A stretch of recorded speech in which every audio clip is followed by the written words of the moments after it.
یعنې کله چې دوی د الله قرآن ویر که او کوم شي باندې چې پن ورکړل سوي د ټول د خیرونو دروازې مو پرې راخلاصې کړې چې راخلاصې مې کړې نو دوی فکر وکړه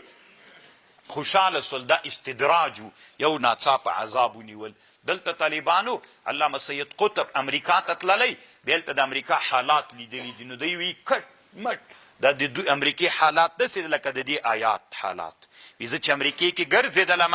حالات ما ته داسې ښکارېدل لکه دغه آیات چې څه وي امریکایانو حالات یو استدراجي حالات ته الله عز وجل دې عذاب پرې راولي طالبانو امریکا په دنیا نن واکمنه ده که نه بدماشان دي طالبانو ډېر قوي دي ډېر د چا په وجه نن په دنیا واکمن دي علم په وجه باندې نو بیا ته ولې د علم دښمني چې وي دا مباح ده دا فرض ده دا واجب ده دا بیخي نن طالبانو په دنیا باندې چې څوک پاچاهیګانې کوي د چا په وجه یې کوي نو ته بیا ولې د علم سره ورانې چې دا علم داسې ده او دا علم داسې ده بیخي دا علم یې داسې د کفر مقابله به کوې که نه فرض ده که نه واجب ده که نه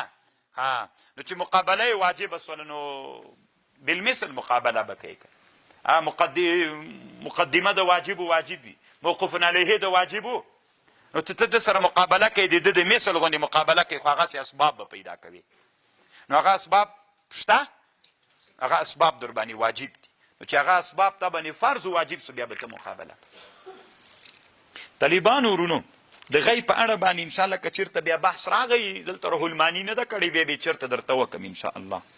خو یوه خبر کوم زموږ په احنافو کې یو سړی تېر سوی ابن کمال باشا نومیږي طالبانو یو ټکي تنفي کوي چې تاسې خو داسې یی که نه چې فکر کوئ کلي وتلي نه یې فکر کوئ چې ټوله دنیا یو رقم ته د عشا داسې راواخله عشا طالبانو چې په دنیا ته لاړ سي او چا ته ووایي چې خبره په عشا کې لیکلې وه عشا خو څه معنا لري عشا بیخي څوک پېژني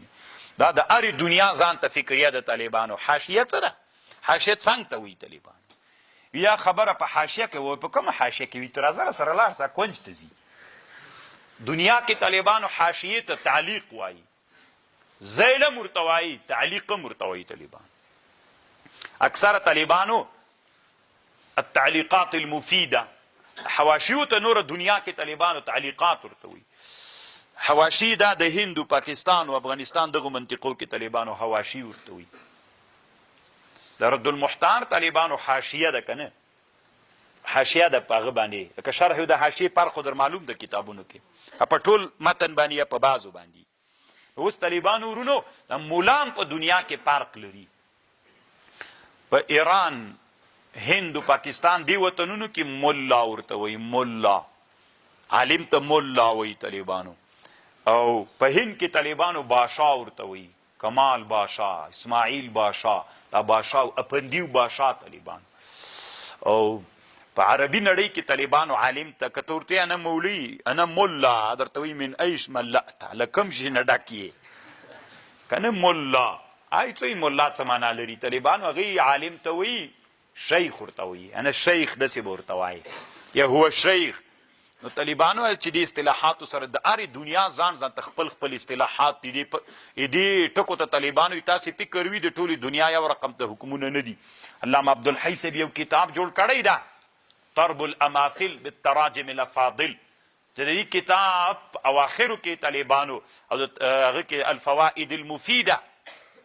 فی التراجم السادات الحنفیه د دې کتاب په اخر کې په دې باندې بحث کوي